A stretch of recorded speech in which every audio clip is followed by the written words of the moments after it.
Assalamualaikum warahmatullahi wabarakatuh. Salam bahagia Bapak Ibu guru hebat. Saya Koryana Rigita Setianing Tias, CGP Angkatan 10 Kabupaten Magetan, akan memaparkan aksi nyata modul 1.4 tentang budaya positif.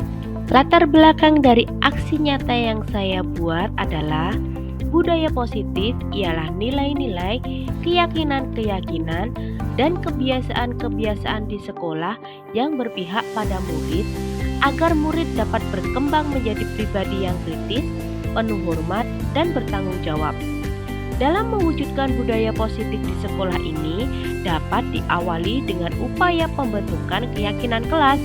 Untuk itu, diperlukan pemahaman yang mendalam tentang keyakinan kelas, sehingga seluruh guru dapat membentuk sebuah keyakinan kelas dan menerapkannya bersama murid. Yang selanjutnya, dari keyakinan kelas tersebut dapat menciptakan lingkungan sekolah yang positif dan menjadikan budaya positif di sekolah untuk mencapai visi sekolah.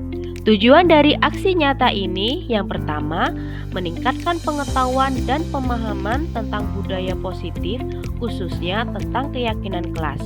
Yang kedua, terbentuknya motivasi intrinsik pada murid dengan pembuatan keyakinan kelas ataupun keyakinan sekolah. Sedangkan tolak ukur dari aksi nyata ini yang pertama, terlaksananya diseminasi konsep inti budaya positif di sekolah.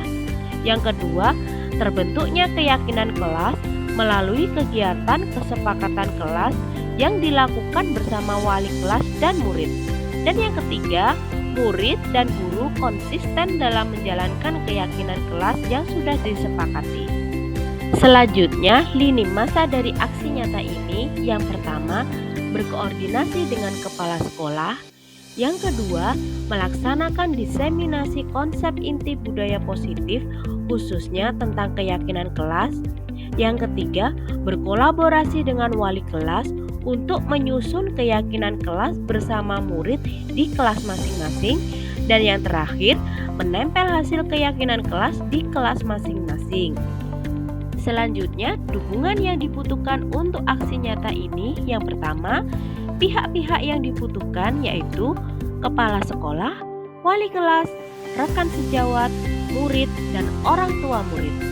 Sedangkan untuk alat dan bahan yang dibutuhkan, yang pertama, laptop atau HP, internet, karton, spidol, dan post-it.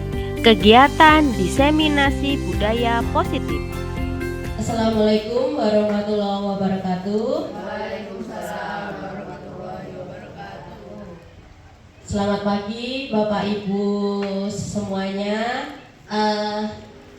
Pertama-tama marilah kita panjatkan puji syukur kehadirat Tuhan Yang Maha Esa karena kita semua bisa berkumpul di ruang guru ini dalam keadaan sehat walafiat. Amin. Sholawat serta salam kita curahkan kepada Nabi Muhammad SAW yang kita nantikan syafaatnya di yaumul akhir. Bapak Ibu semuanya, hari ini sebelumnya terima kasih sudah berkenan menghadiri undangan saya untuk diseminasi tentang budaya positif. Di sini saya ingin berbagi dengan Bapak Ibu semuanya tentang budaya positif yang telah saya pelajari di pendidikan guru penggerak. Nah,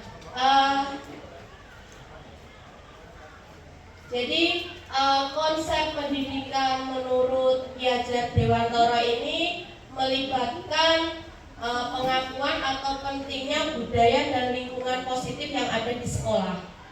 Jadi kita menempatkan fokus utama itu kepada murid.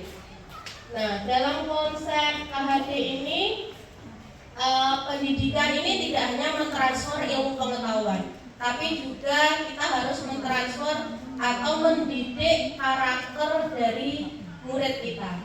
Nah, oleh karena itu kita harus menciptakan dan lingkungan yang mendukung semua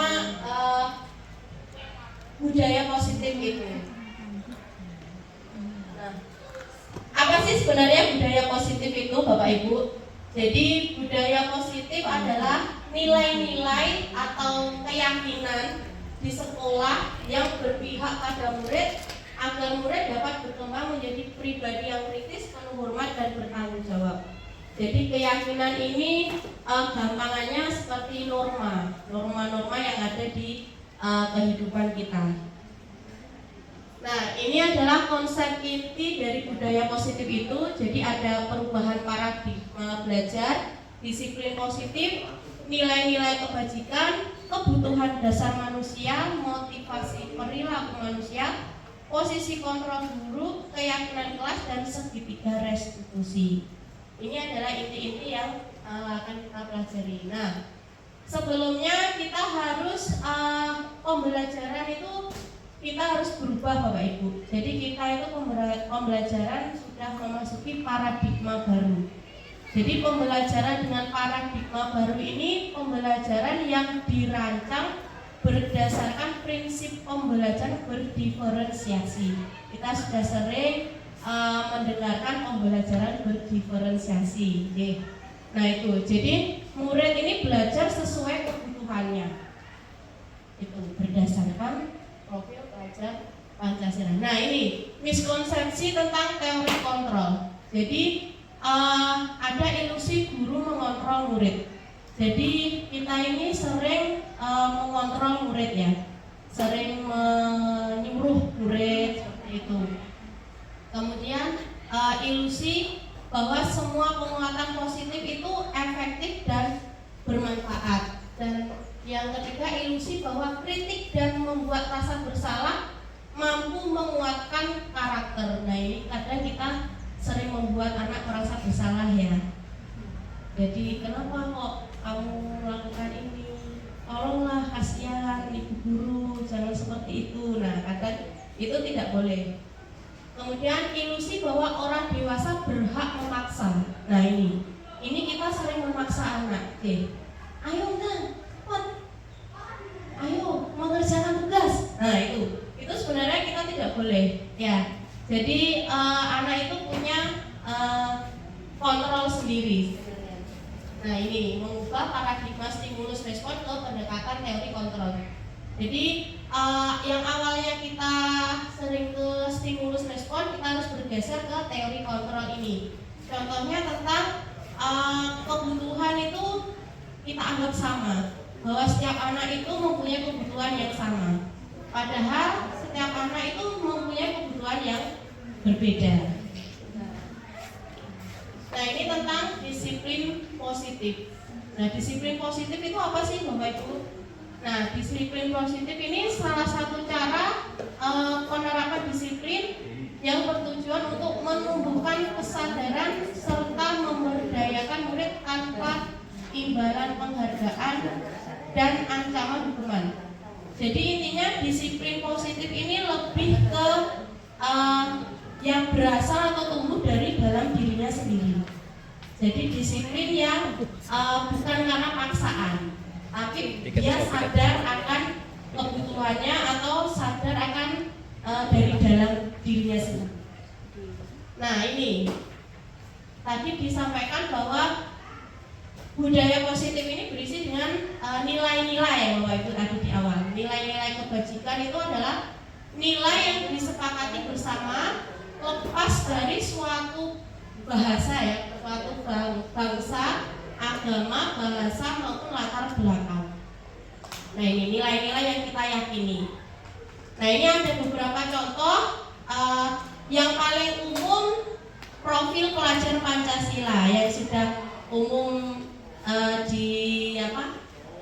di kehidupan kita ya di sekolah. Jadi nilai-nilai ada beriman dan bertakwa kepada Tuhan Yang Maha Esa, berkebinekaan global, gotong royong, mandiri, kreatif dan bernalar kritis. Nah, ini tadi tentang kebutuhan dasar manusia. Nah, kebutuhan dasar ini adalah segala sesuatu yang kita lakukan untuk mendapatkan apa yang kita inginkan. jadi kebutuhan kita. Nah, sebenarnya seluruh tindakan kita ini untuk memenuhi kebutuhan dasar kita sebenarnya. Jadi alasan kita bertindak sesuatu itu sebenarnya untuk memenuhi kebutuhan dasar kita. Nah, ini ada 5 kebutuhan dasar manusia. Yang pertama adalah kebutuhan bertahan hidup.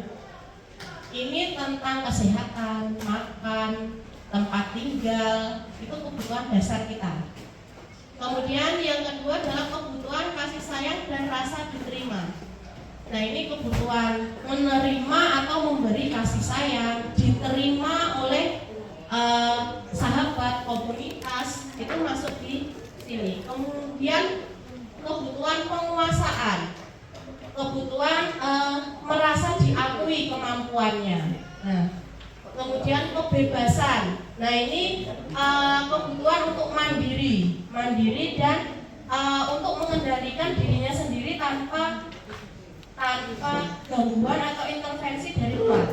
Nah, dan yang terakhir adalah kesenangan. Nah, ini kebutuhan untuk mencari kesenangan kita. Nah, ini dia. Tadi jadi motivasi manusia itu kita bertindak itu ada motivasinya ya. Yang pertama adalah untuk menghindari ketidaknyamanan atau hukuman. Nah, jadi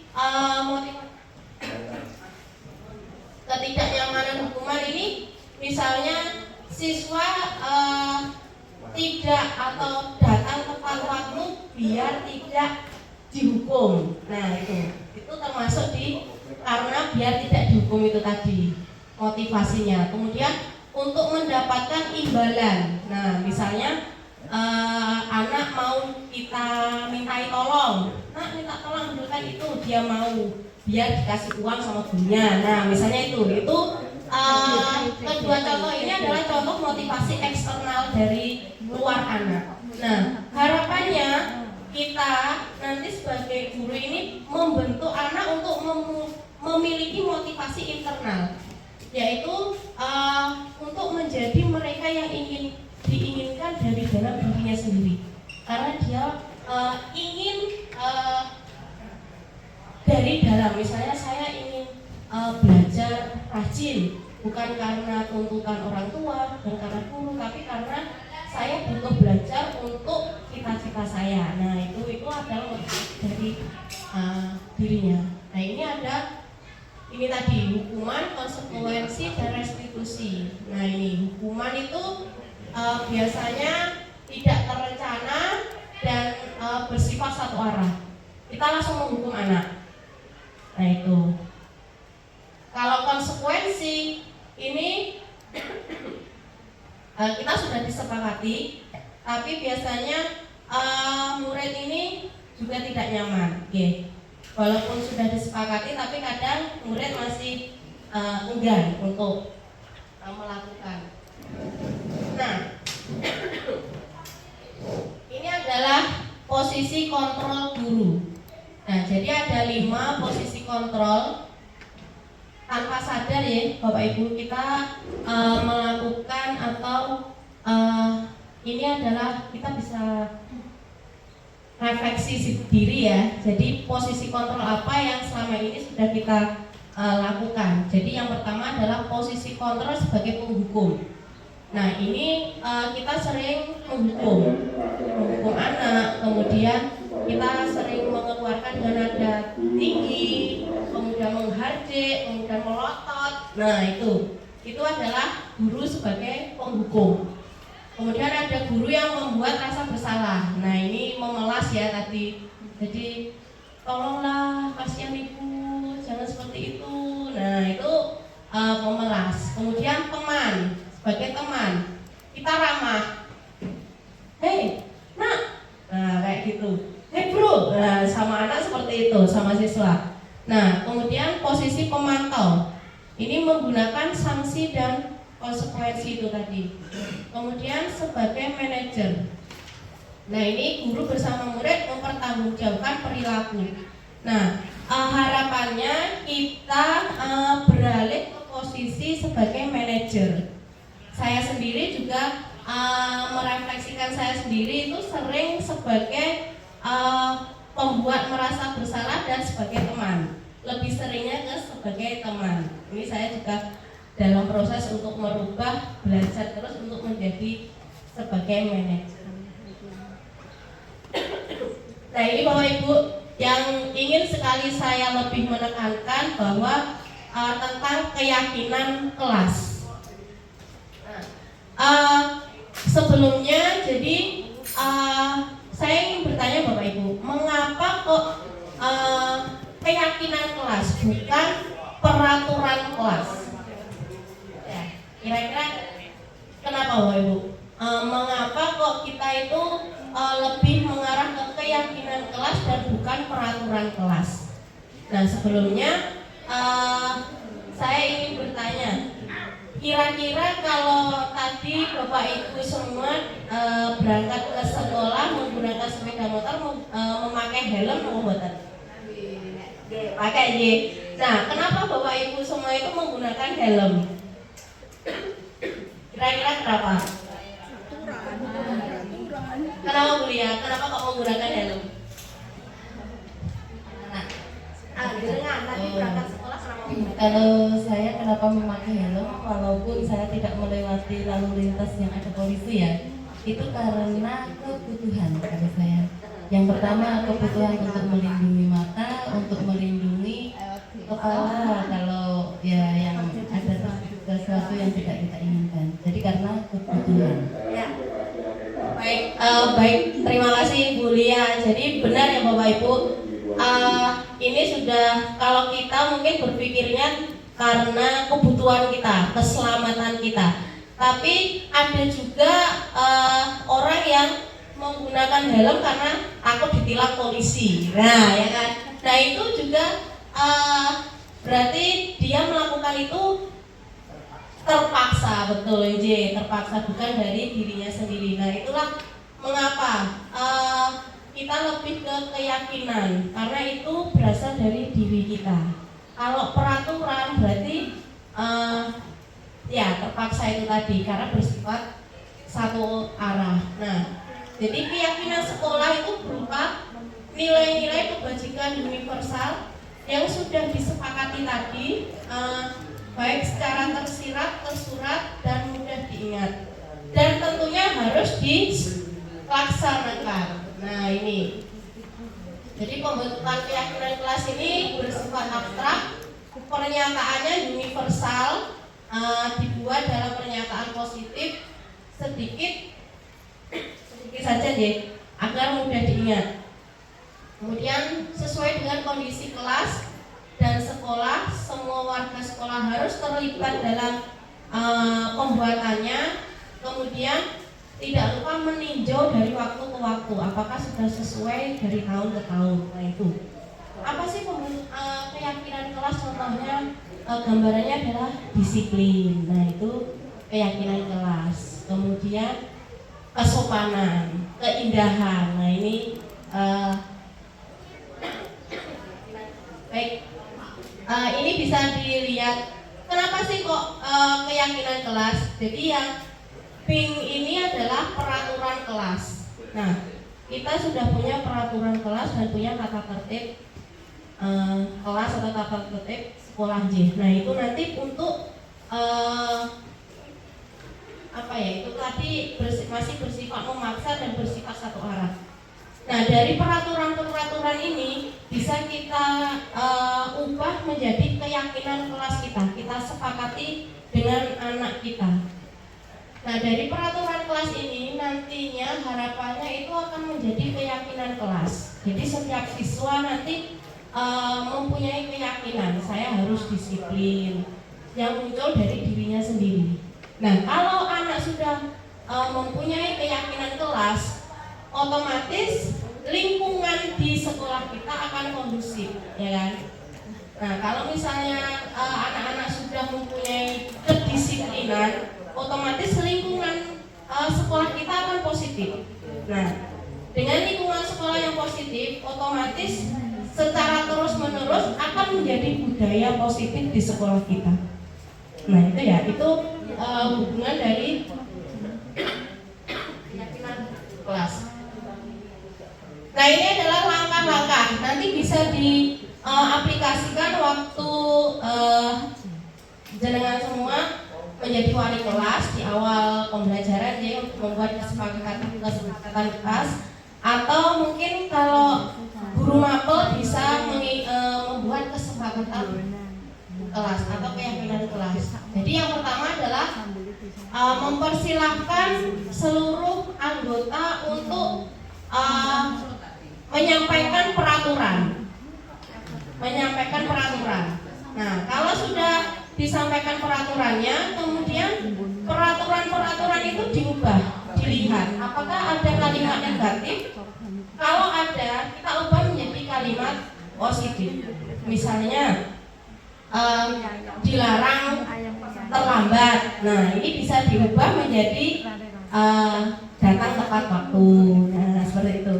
Kemudian kalau sudah dari peraturan itu kita menyarikan peraturan itu menjadi nilai atau keyakinan tadi. Nah, berarti kalau datang tepat waktu ini. Datang tepat waktu ini berarti nilai keyakinannya termasuk ke kedisiplinan. Jadi kita harus disiplin. Nah, kalau sudah kita tinjau ulang, dan kalau sudah disepakati kita bisa menempelnya di kelas. Nah ini, dan yang terakhir adalah tentang segitiga restitusi. Ini untuk menyelesaikan masalah. Jadi segitiga restitusi ini adalah suatu proses dialog yang dijalankan oleh guru agar dapat menghasilkan murid yang mandiri dan bertanggung jawab.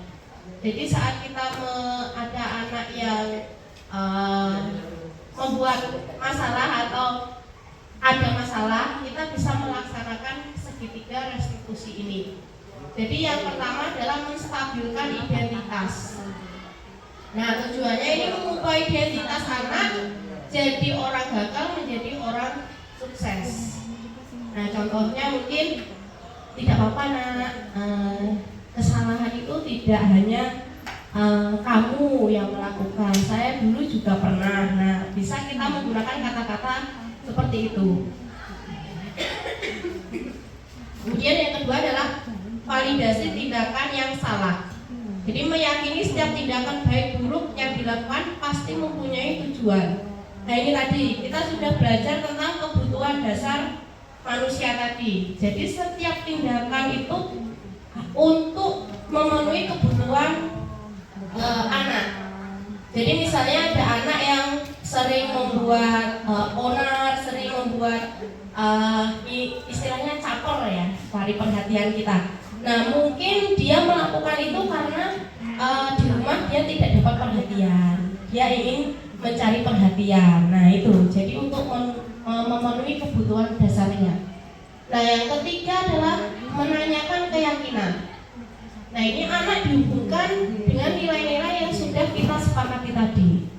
Kamu sudah melakukan ini berarti kamu tidak melaksanakan keyakinan di kelas kita apa. Nah, jadi dengan segitiga restitusi ini harapannya anak itu menyelesaikan permasalahannya sendiri. Jadi dia tahu salahnya di mana dan dia mau melakukan atau memperbaiki kesalahannya dengan dirinya sendiri, karena dirinya sendiri, bukan karena kamu nanti harus gini ya, tidak. Jadi harapannya anak punya dapat menyelesaikan permasalahannya sendiri. Nah, baik Bapak Ibu, ini adalah langkah-langkah dari segitiga restitusi itu. Nah ini kemarin sudah saya mencoba ke anak ya. Ini ada videonya akan saya tampilkan dulu. Contoh penerapan segitiga restitusi. Nah ini kasusnya yang sering terjadi di sekolah kita, bahwa anak-anak ini banyak yang menggunakan sandal ya, memakai sandal di lingkungan sekolah kita. Ini banyak kita temui ya Bapak Ibu. Nah ini saya putarkan videonya dulu.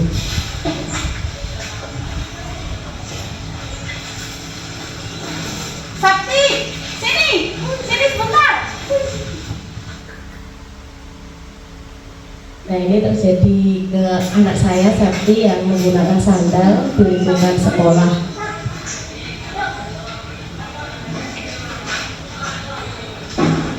Septi, kamu tahu mengapa ibu memanggil kamu ke sini? Iya Bu, saya memakai sandal saat di sekolah. Kakimu apa ada yang sakit, nak? Tidak Bu. Kamu membawa sepatu di sekolah? Iya Bu, membawa, ada di kelas. Begitu, Septi. Kamu memang bukan satu-satunya yang pernah melakukan ini kok, yang pernah memakai sandal di sekolah. Tapi setiap orang itu memang melakukan kesalahan. Nah ini termasuk ke langkah pertama ya. Jadi menstabilkan identitas dari anak kita. Jadi kita tadi contohnya adalah tidak apa-apa, kamu bukan satu-satunya yang melakukan kesalahan ini. Nah jadi anak ini akan merasa bukan kok boleh menggunakan sandal itu bukan, tapi dia akan merasa apa ya, tidak dibully. Iya, tidak di, pokoknya kamu itu salah gitu loh. Jadi biar dia merasa terbuka, nyaman, harapannya nyaman dengan kita. Nah selanjutnya setelah itu pernah melakukan kesalahan, pernah melakukan tidak mentaati peraturan, ya kan? Nah, Septi pasti punya alasan tersendiri kan mengapa Septi memakai sendal. Kan tadi istirahat sholat duhur kan Bu. Selesai sholat saya langsung ke kantin. Nah ini adalah validasi tindakan yang salah. Maksudnya dengan cara menanyakan alasan mengapa kamu melakukan itu. Nah salah satunya seperti itu Bapak Ibu, biar anak mau terbuka. Saat bel masuk, saya masuk kembali ke kelas dan bertemu dengan Kori. Oh gitu, ya memang kalau kamu tadi dari sholat duhur ya, dari masjid, memang boleh melepas sepatu ataupun memakai sendal. Tapi setelah itu ya harus pakai lagi sepatunya. Apalagi kamu kalau ke kantin. Kantin kan masih berada di lingkungan sekolah, ya kan? Kalau berada di lingkungan sekolah, boleh tidak memakai sendal? Tidak Bu, maaf ya Bu, karena pikir saya masih jam istirahat, jadi saya memakai sendal Bu, dan lebih nyaman pakai sendal daripada pakai sepatu Bu. Capek Bu pakai sepatu seharian. Oh, kamu capek pakai sepatu seharian. Ya walaupun kamu capek ataupun kamu lebih nyaman menggunakan sendal, tapi kira-kira yang kamu lakukan ini sesuai nggak sama kesepakatan kelas kita? Tidak Bu. Tidak ya? Nah ini Bapak Ibu, jadi menanyakan keyakinan untuk langkah ketiga ya. Jadi dihubungkan dengan keyakinan atau kesepakatan yang sudah kita buat ya. Yang tadi saya jelaskan mengenai kesepakatan atau keyakinan kelas itu. Jadi siswa diarahkan untuk kembali ke keyakinan kelas itu. Kamu masih ingat nggak apa kesepakatan di kelas kita? Dapat satu, datang tepat waktu. Nah ini harapannya, menjaga kebersihan. nah harapannya nanti siswa dapat menyelesaikan masalahnya sendiri ya. Jadi kita hanya menuntun anak saja. Aduh, juga memakai seragam lengkap. Memakai seragam lengkap, betul. Nah, kamu masih ingat dari ketiga kesepakatan yang di kelas, kesepakatan kita di kelas itu, kira-kira kesepakatan mana yang belum mencerminkan tindakan kamu ini? Memakai seragam lengkap Bu, karena saya memakai sandal, tidak menggunakan sepatu di lingkungan sekolah. Nah, berarti kamu sudah mengerti ya tentang kesepakatan di kelas kita. Lalu kira-kira kalau kamu sudah mengerti, apa yang akan kamu lakukan? Saya akan memakai sepatu di lingkungan sekolah dari pagi hingga pulang sekolah Bu. Saat ke kantin, saya juga akan menggunakan sepatu Bu. Bagus. Jadi kira-kira kapan kamu akan mulai melakukan ini, Sakti? Kapan kira-kira? Besok kah? Lusa kah? Bulan depan? Atau sekarang? Sekarang Bu, sampai kelas saya akan langsung memakai sepatu. Bagus. Jadi kamu nanti kembali ke kelas dan langsung memakai sepatunya ya. Jadi sekarang kamu sudah berusaha untuk menjadi siswa yang lebih baik lagi ya, dengan melaksanakan kesepakatan kelas kita. Semoga dengan ini kamu bisa menjadi contoh teman-temanmu nanti ya. Baik Bu, terima kasih Bu. Ya udah, sekarang kamu boleh kembali ke kelas dan ingat ya, langsung dipakai sepatunya ya. Baik Bu. Ya. Nah ini Bapak Ibu, ini contoh Assalamualaikum warahmatullahi wabarakatuh. dari siswa. Saya Septirio Ipa dari 11.3. Saya merasa senang diajak diskusi dengan Bu Kori. Awalnya saya mengira akan dihukum, ternyata tidak. Terima kasih Bu Kori. Saya akan menjadi orang yang lebih baik lagi. Akan selalu mengingat dan melaksanakan kesepakatan kelas kita. Terima kasih atas bimbingannya Bu Kori. Baik, nah ini Bapak Ibu ya.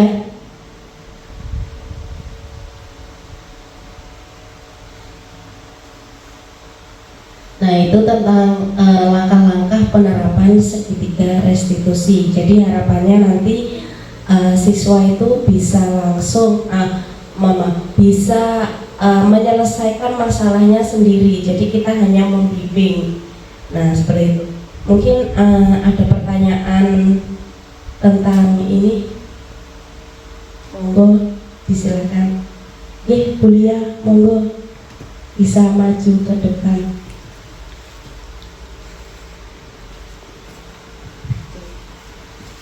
Terima kasih waktunya Bu Kori. Di sini saya mau menanyakan tentang cara menyelesaikan masalah. Nah, di sini kan dari Bu Kori tadi menyampaikan yang pertama, 2, dan 3. Nah, dari menyelesaikan masalah ini, apakah urutannya itu harus sesuai? Yang pertama itu menstabilkan identitas dulu dan seterusnya. Apakah bisa kita menanyakan keyakinan dulu misalkan? Betul, apakah boleh dibolak-balik? Terima kasih Bu Lia untuk pertanyaannya. Baik, jadi ketiga langkah ini sebenarnya tidak harus nih Bapak Ibu, tidak harus kita berurutan mulai dari menstabilkan identitas dulu atau validasi tidak dilakukan yang salah. Ini sebenarnya tidak harus berurutan seperti itu.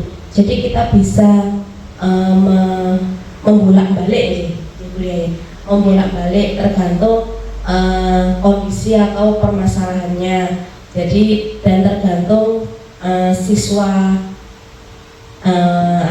membimbing, kita mengarahkan siswanya.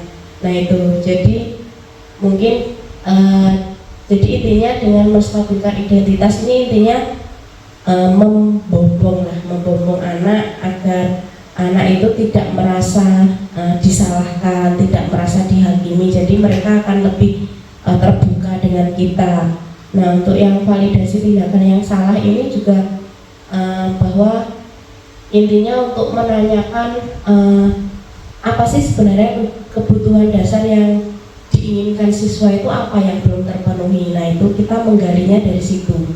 Nah kemudian yang ketiga itu kita hubungkan lagi dengan keyakinan kelas, keyakinan atau kesepakatan yang sudah kita berikan. Jadi anak-anak nanti bisa menyelesaikan tadi masalahnya sendiri. Jadi dengan dirinya sendiri, bukan karena disuruh gurunya harus begini, harus memakai sepatu, tidak. Jadi muncul dari dirinya sendiri, betul, kesadaran dirinya sendiri. Baik, mungkin itu Bapak Ibu, begitu nih Bu Lia. Ya, terima kasih. Terima kasih.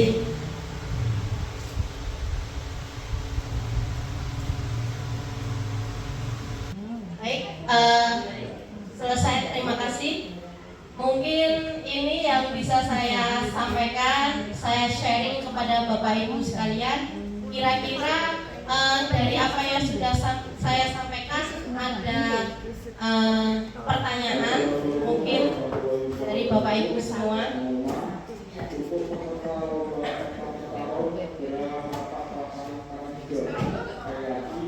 Tidak ada pertanyaan, Bapak Ibu sudah jelas ya. Oke, saya harapkan nanti di tahun ajaran baru nanti kita baik sebagai wali kelas ataupun sebagai guru mata pelajaran, yang pertama adalah kita membuat kesepakatan dan keyakinan kelas itu tadi, dengan harapan dari keyakinan dan kesepakatan yang telah kita buat di kelas, harapannya siswa dapat meyakini dan melaksanakan keyakinan itu dan menjadi budaya positif yang ada di sekolah kita. Ya, baik. Terima kasih Bapak Ibu semua atas waktu dan kesempatan yang telah diberikan kepada saya untuk sharing materi tentang budaya positif. Saya akhiri. Wassalamualaikum warahmatullahi wabarakatuh.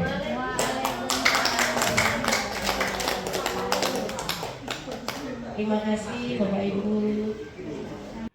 Kegiatan menyusun keyakinan kelas. Selamat pagi anak-anak semuanya. Pagi.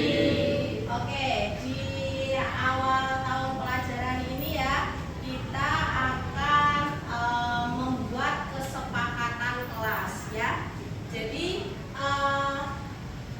tujuan kita membuat kesepakatan kelas ini, Bu Kori ingin membangun budaya positif yang ada di kelas kita.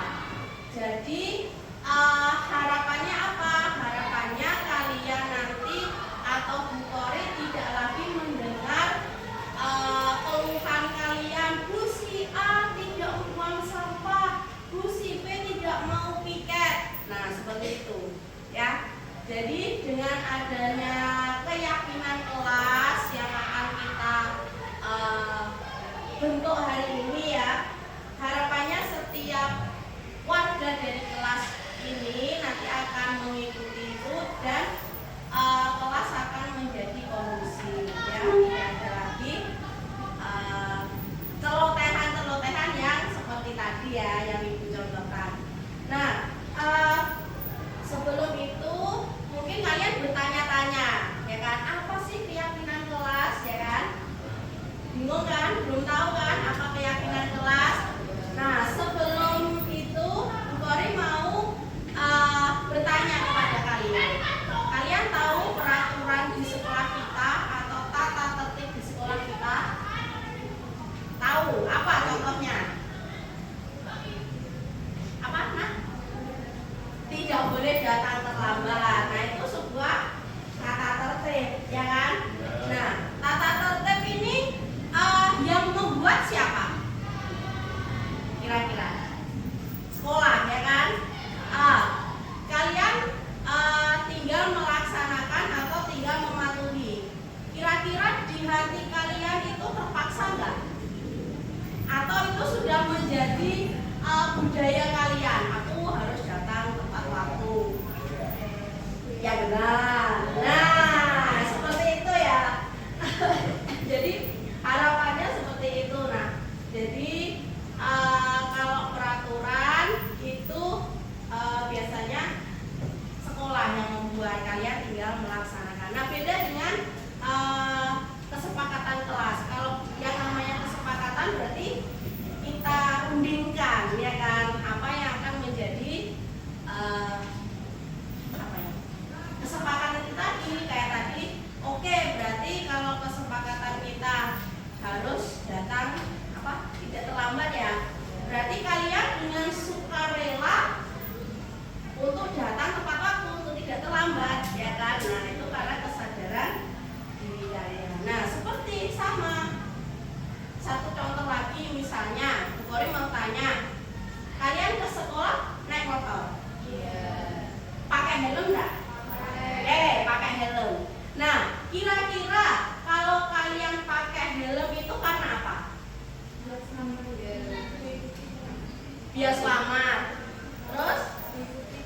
mengikuti peraturan biar tidak ditilang ya bro ya. Nah, kalau Fitria tadi apa?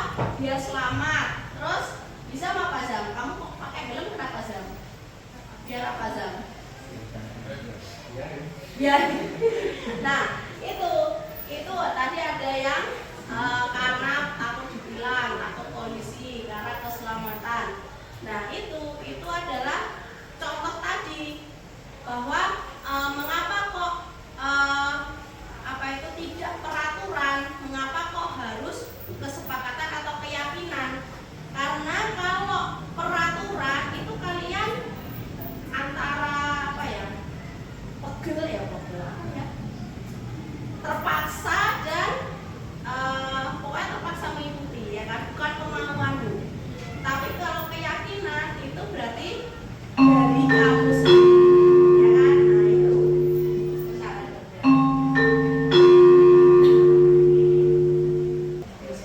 Nah itu ya, jadi dari kesepakatan itu nanti kita akan buat kesepakatan di kelas kita gitu ya. Nah sebelumnya Bu Kori mau minta kalian menuliskan peraturan apa yang kira-kira ada di kelas kita yang harus kita sepakati. Nah kayak gitu. Pertama tulis aja apa, misalnya bendahara jam ke-5 mulai. Session 5. Nah, saya harus membayar uang kas kayak gitu ya, harus datang tepat waktu, terus tiket. Nah itu peraturan. Nah coba kalian tuliskan di lembar ini sticky note, silakan.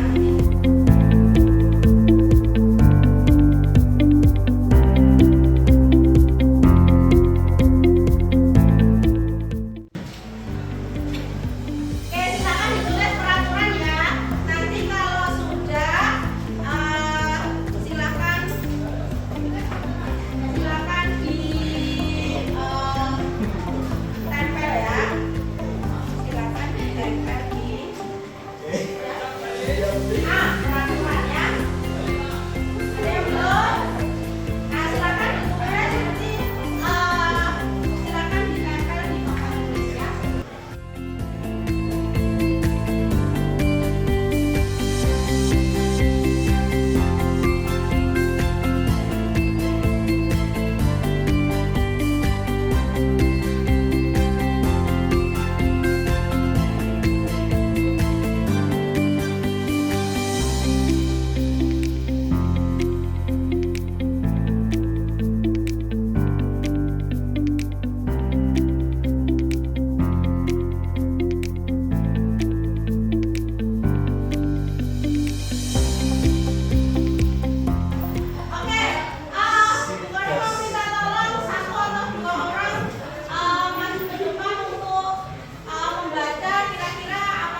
Oke, baik.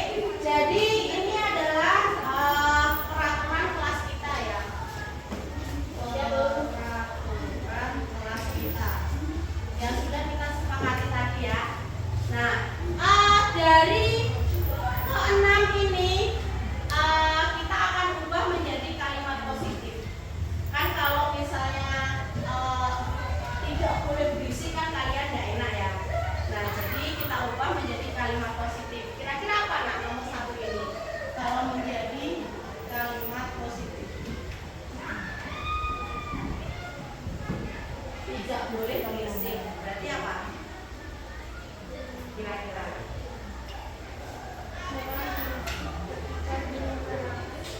Berarti apa? Tidak boleh berisik. Kalau kalian berisik, kira-kira itu berarti mengganggu nggak atau memperhatikan guru nggak? Ya kan, berarti kan mengganggu. Berarti kalau tidak boleh berisik itu kalau misalnya diganti dengan apa ya? Mendengarkan saat pembelajaran gimana? Memperhatikan atau mendengarkan saat pembelajaran ya. Jadi memperhatikan atau iya mendengarkan saat pembelajaran ya kan. Nah, terus nomor 2 apa? Buang sampah pada tempatnya. Berarti kita apa? Menjaga kebersihan boleh.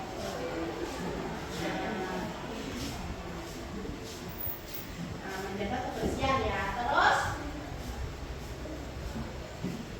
dilarang tidur di kelas. Berarti termasuk ini ya. Perhatikan kan. Terus harus piket sesuai jadwal. Ini berarti sudah positif ya. Berarti piket sesuai jadwal, ya kan? Nah, terus datang tepat waktu, ya kan? Datang tepat waktu. Terus jangan makan saat pelajaran dimulai. Nah, berarti itu juga masuk di sini, ya kan? Berarti kalau ini masuk di sini juga. Tadi kan dilarang tidur di kelas. Ini juga masuk di sini, gitu ya. Oke, jadi peraturan di kelas kita ini jadi 4 ya. Memperhatikan atau mendengarkan saat pembelajaran, menjaga kebersihan, piket sesuai jadwal, dan datang tepat waktu. Ini kalau ini termasuk piket sesuai jadwal. Oke. Nah, ini adalah peraturan kelas kita, ya kan? Nah, dari peraturan ini kita akan ubah menjadi sebuah keyakinan. Keyakinan itu apa sih? Keyakinan itu nilai-nilai yang kita yang kita percaya, yang kita yakini, ya kan? Contohnya misalnya kalau kalian masih bingung, nilai-nilai seperti norma ya. Kalian tahu norma kan? Kesopanan, kedisiplinan, ya kan? Terus apa ya? Keindahan, kebersihan. Nah, itu kan kalian yakini kan? Kita harus sopan, kita harus menghargai, ya kan? Menghormati. Kemudian kita juga harus disiplin, ya kan? Nah, itu norma-norma atau nilai-nilai yang kita yakini. Nah, dari kalimat positif ini kira-kira mencerminkan nilai apa? Nah, ini tak bisa ya. Ini apa nak? Mulai dari memperhatikan, mendengarkan saat pembelajaran. Ini nilai apa? Kesopanan. Oke. Kesopanan ya.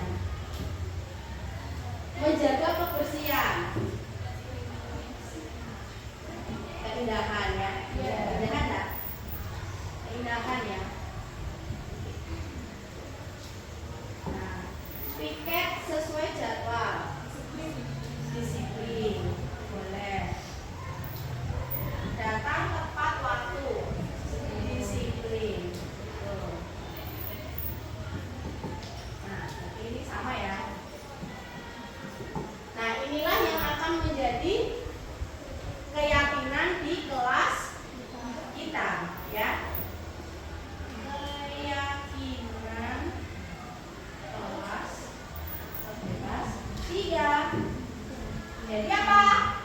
Kesopanan ya.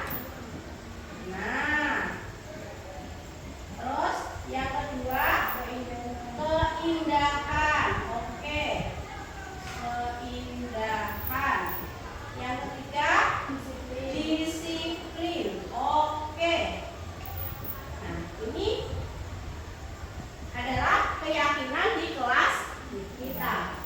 Kesopanan berarti kita harus sopan ya, mulai dari apa tadi, memperhatikan dan mendengarkan guru, tidak makan saat pembelajaran ya kan, terus apa, tidur di kelas ya kan. Nah itu juga.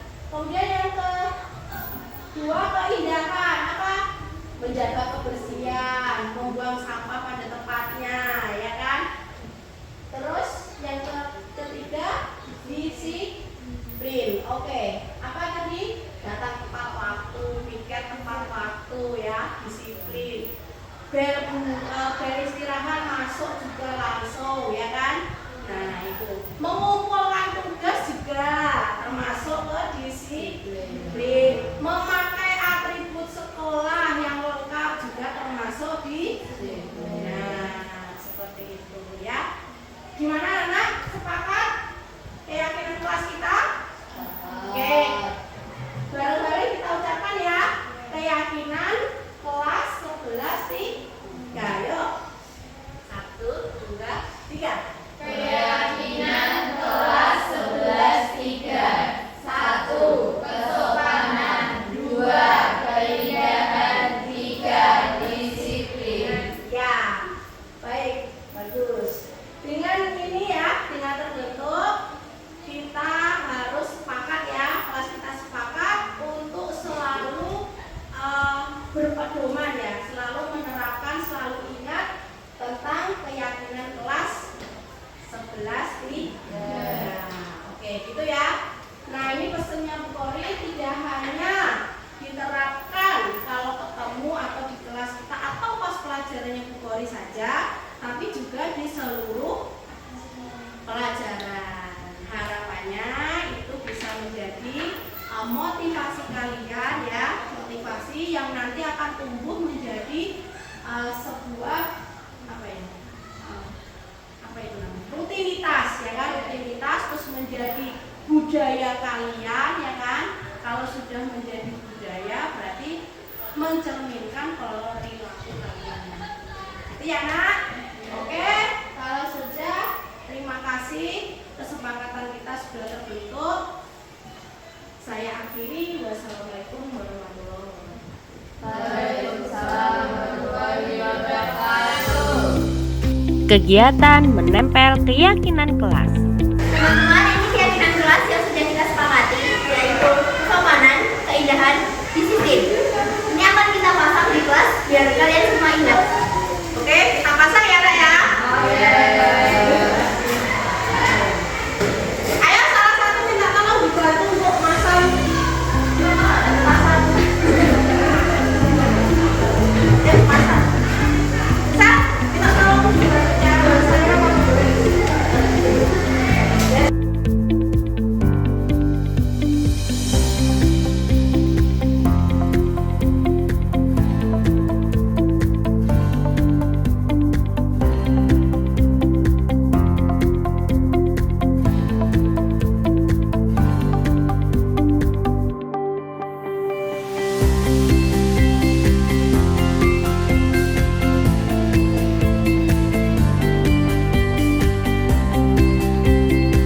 Semoga aksi nyata ini dapat bermanfaat untuk kita semua. Terima kasih.